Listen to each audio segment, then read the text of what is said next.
எல்லாருக்கும் வணக்கம்.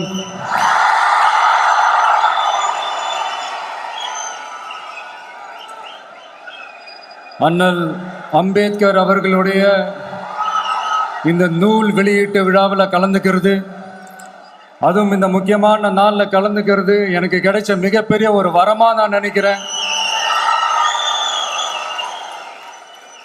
விகடன் குழும நிறுவன தலைவர் திரு ஸ்ரீனிவாசன் அவர்கள், அண்ணல் அம்பேத்கர் அவர்களுடைய பேரன் திரு ஆனந்த் டெல்டும்டே அவர்கள், நீதியரசர் ஓய்வு பெற்ற நீதியரசர் திரு சந்துரு அவர்கள், திரு ஆதவ் அர்ஜுனா அவர்கள்,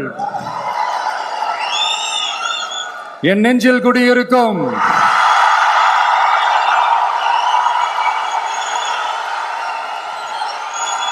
என்னுடைய நண்பா நண்பிகள், தோழா தோழிகள்,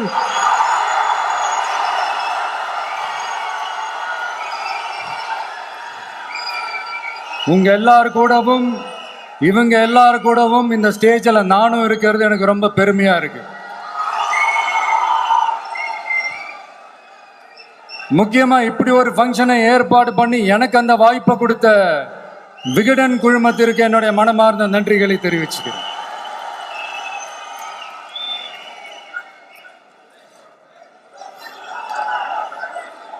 இன்னைக்கும் நிறைய பேர்கிட்ட உங்க ஃபேவரட்டான ஹாலிடே டெஸ்டினேஷன் எதுன்னு கேட்டீங்கன்னா நியூயார்க் சிட்டின்னு சொல்லுவாங்க.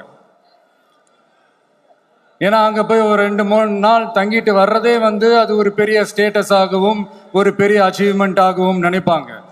ஆனால் 100 வருஷத்துக்கு முன்னாடியே நியூயார்க்லாம் போய் அங்கே உலக புகழ் பெற்ற கொலம்பியா யூனிவர்சிட்டிலலாம் போய் படித்து டாக்டர் பட்டம் வாங்கி சாதிச்ச ஒரு அசாத்திய மாணவர் ஒருத்தர் இருந்தார். அது கூட பெருசு இல்லை, அவர் எந்த சூழ்நிலையில அங்க போய் படிச்சு சாதிச்சாருன்றதான் மிகப்பெரிய விஷயம். அன்னைக்கு அந்த மாணவரை, நீ இந்த சாதியில பிறந்திருக்கிற, உனக்கெல்லாம் படிக்கிறதுக்கெல்லாம் தகுதி இல்லை, நீ எல்லாம் எதுக்கு ஸ்கூலுக்கு வர, அப்படி இப்படின்ட்டு அவர் வாழ்ற சமூகமே அவரை தடுத்துச்சு. அதையும் மீறி அந்த மாணவர் பள்ளிக்கூடம் போனா சக மாணவர்களுடன் சரிசமா உட்கார்ந்து படிக்க அவருக்கு அனுமதி இல்லை. தாக எடுத்தா தண்ணி கூட குடிக்க முடியல. அப்படி அத்தனை சக்திகளும் அவருக்கு எதிராக இருந்தது. ஆனா ஒரே ஒரு சக்தி மட்டும்தான், நீ படி, எத்தனை தடைகள் வந்தாலும் படி, தொடர்ந்து படி அப்படின்னு சொல்லிக்கிட்டே இருந்தது. அதுதான் அந்த மாணவருக்குள்ள இருந்த அந்த வைராக்கியம். அந்த சின்ன வயசுல அந்த மாணவருக்குள்ள எப்படி அப்படி ஒரு வைராக்கியம் வந்துச்சுன்னு நினைச்சு பார்க்கும்போது உண்மையிலே பிரமிப்பா தான் இருந்துச்சு. அந்த வைராக்கியம் தான் அந்த மாணவரை பிற்காலத்துல இந்த நாட்டோட ஒரு தலை சிறந்த இன்டெலெக்சுவலா டிரான்ஸ்ஃபார்ம் ஆகிறதுக்கும் காரணமா இருந்துச்சு. எனக்கு தெரிஞ்ச உலக வரலாற்றிலே இப்படி ஒரு டிரான்ஸ்ஃபர்மேஷனை யாரும் பார்த்திருக்க மாட்டாங்க. அந்த மாணவர் வேற யாரும் இல்ல, நம்மளுடைய அண்ணல் அம்பேத்கர் அவர்கள் தான்.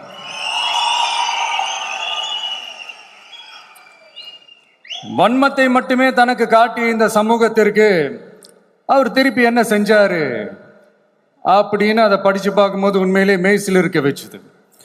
பிறப்பால் நாம் அனைவரும் சமம், நீ எந்த சாதியில பிறந்திருந்தாலும் எந்த மதத்தை பின்பற்றினாலும் சட்டத்தின் முன் நாம் அனைவரும் சமம் அப்படிங்கிற ஒரு உயரிய கோட்பாட்டை உறுதி செய்யும் நம் நாட்டின் அரசியல் சாசன சட்டத்தை வழங்கி நம்ம நாட்டில் இருக்கிற எல்லாருக்குமே ஒரு பெருமை தேடி தந்தவர். இன்னைக்கு ரிலீஸ் பண்ற இந்த புக்கில் எல்லோருக்குமான தலைவர் அம்பேத்கர் அப்படின்ற அந்த புக்கில் ஒரு 100க்கும் மேற்பட்ட கட்டுரைகள், நேர்காணல்கள் எல்லாமே இருக்குது.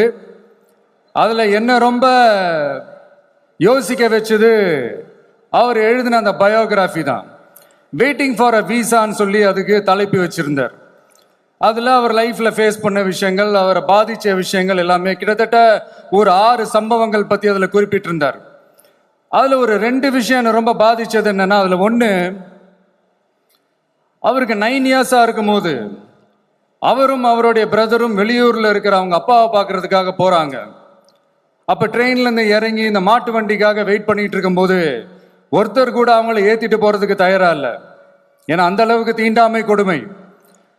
அப்புறம் கொஞ்சம் எக்ஸ்ட்ரா பணம் காசெல்லாம் கொடுக்குறோன்னு ஒரு வண்டிக்காரர் ஒத்துக்கிறார். அப்ப கூட அந்த வண்டிக்காரர் என்ன பண்றாருன்னா, அந்த பசங்களை வண்டி ஓட்ட சொல்லிட்டு இவரு தீட்டு பட்டுடும்னு சொல்லி வண்டியில ஏறாம நடந்து போறாரு. அந்த நாள் முழுக்க அந்த பசங்களுக்கு குடிக்க தண்ணி கூட கொடுக்காம அந்த டிராவல் எவ்வளவு கொடுமையா இருந்துச்சுன்னு சொல்லி அதுல மென்ஷன் பண்ணியிருந்தார். ரெண்டாவது, அதே அம்பேத்கர் அவர்கள் அமெரிக்கா பிரிட்டன்ல எல்லாம் போய் படிச்சு டாக்டர் பட்டம்லாம் வாங்கி சாதிச்சு ஒரு பெரிய வழக்கறிஞரா இந்தியாவுக்கு திரும்ப வராரு. அப்போ மும்பைக்கு பக்கத்துல ஒரு கிராமத்துக்கு அவரை கூப்பிடுறாங்க. அப்போ அவர் ஒரு அரசாங்க பொறுப்புல இருக்கிறாரு. அந்த கிராமத்துக்காரங்க ஒரு வண்டியை ஒன்று ஏற்பாடு பண்ணி அவரை கூட்டிட்டு வரணும்னு நினைக்கிறாங்க. ஆனா அந்த வண்டி ஓட்டுறவர் அவருக்கு சமமா உட்காந்து வண்டி ஓட்டுறதுக்கு யோசிக்கிறார், மறுக்கிறார்.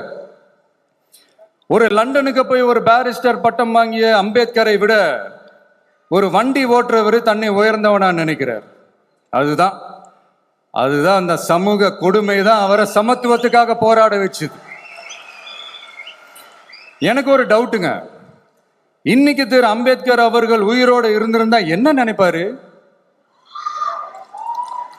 இன்னைக்கு இருக்கிற நம்ம இந்தியாவை பார்த்து அவர் பெருமைப்படுவாரா, இல்ல வருத்தப்படுவாரா, இல்ல அப்படியே வருத்தப்பட்ட எதை நினைச்சு வருத்தப்படுவாரு?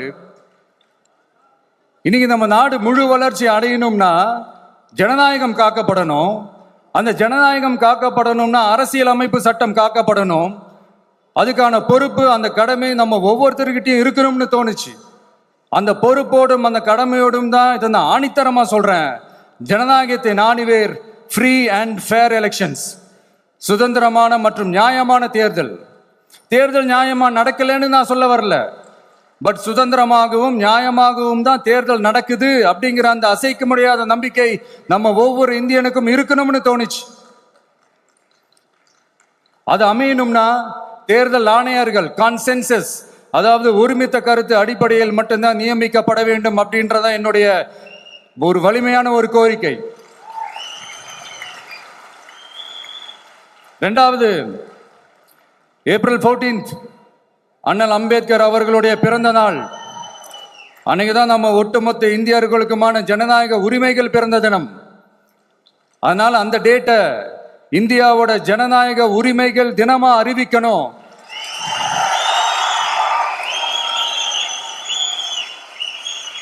அப்படின்றதா என்னுடைய இன்னொரு தாழ்மையான ஒரு வேண்டுகோள். அது இந்திய ஒன்றிய அரசிடம் நான் முன்வைக்கிறேன்.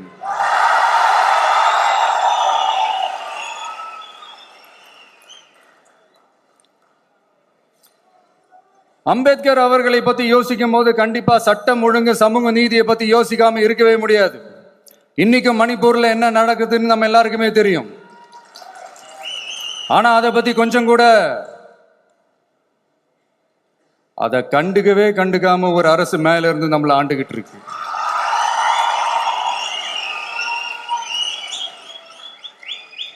சரி, அங்கதான் அந்த அரசு அப்படி இருக்குன்னா இங்க இருக்கிற அரசு எப்படி இருக்கு?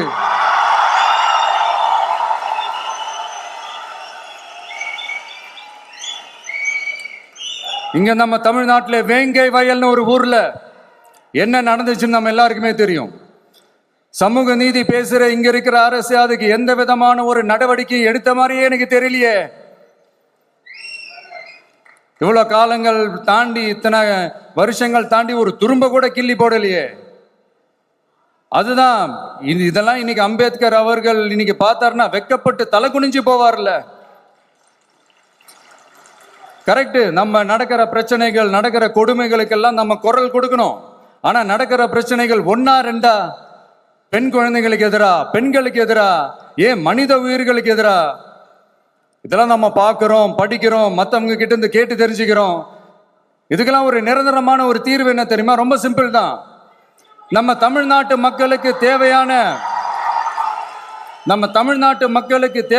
அடிப்படை வசதிகளை பாதுகாப்புடன் முறையாக முழுமையாக அளிக்கும், மக்களை உண்மையாகவே நேசிக்கிற ஒரு நல்ல அரசு.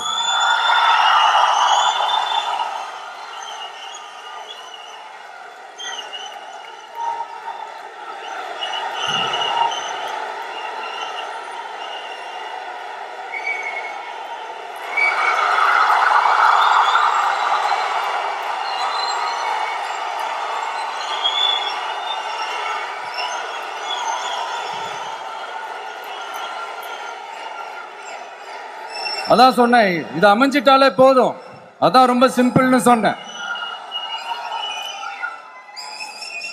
அதனால இங்க டெய்லி நடக்கிற பிரச்சனைகளுக்கு சம்பிரதாயத்துக்காக ட்வீட் போடுறதும், சம்பிரதாயத்துக்காக அறிக்கை விடுறதும், சம்பிரதாயத்துக்காக நானும் மக்களோட மக்களா இருக்கிறேன்னு காட்டிக்கிறதும், சம்பிரதாயத்துக்காக மழை தண்ணியில நின்று போட்டோ எடுக்கிறதும்,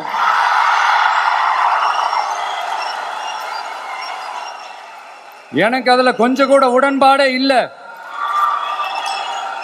பட் என்ன பண்றது, நம்மளும் சம்பிரதாயத்துக்காக சில நேரத்தில் அந்த மாதிரி செய்ய வேண்டியதா போயிடுது. அதாவது நான் என்ன சொல்ல வரேன்னா, மக்களோட உரிமைகளுக்காகவும் அவங்களோட உணர்வு பூர்வமாக இருக்கணும். என்ன ஒவ்வொருத்தரும் அவங்க குடும்பத்துல ஒருத்தனா நினைச்சிட்டு இருக்கிற அவங்க தமிழ்நாட்டில் அவங்களுக்கு எங்க என்ன பிரச்சனை நடந்தாலும் அவங்களோட உரிமைகளுக்காகவும் அவங்களோட உணர்வு பூர்வமாக இருப்பேன். எப்பவுமே அப்படிதான் இருப்பேன்.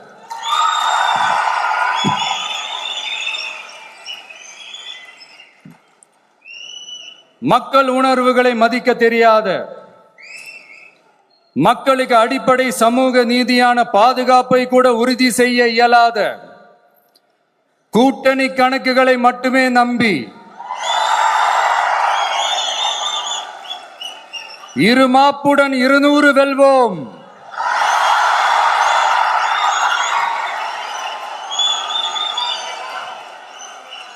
என்று எகத்தால முழக்கமிடும் மக்கள் விரோத ஆட்சியாளர்களுக்கு என் மக்களோடு இணைந்து நான் விடுக்கும் எச்சரிக்கை,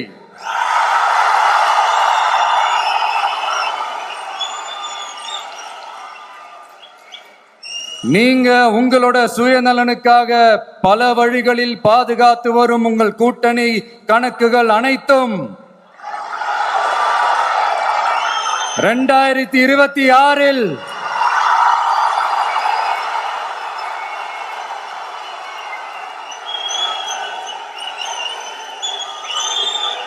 மக்களே மைனஸ் ஆக்கி விடுவார்கள். மக்களே மைனஸ் ஆக்கி விடுவார்கள். மக்களே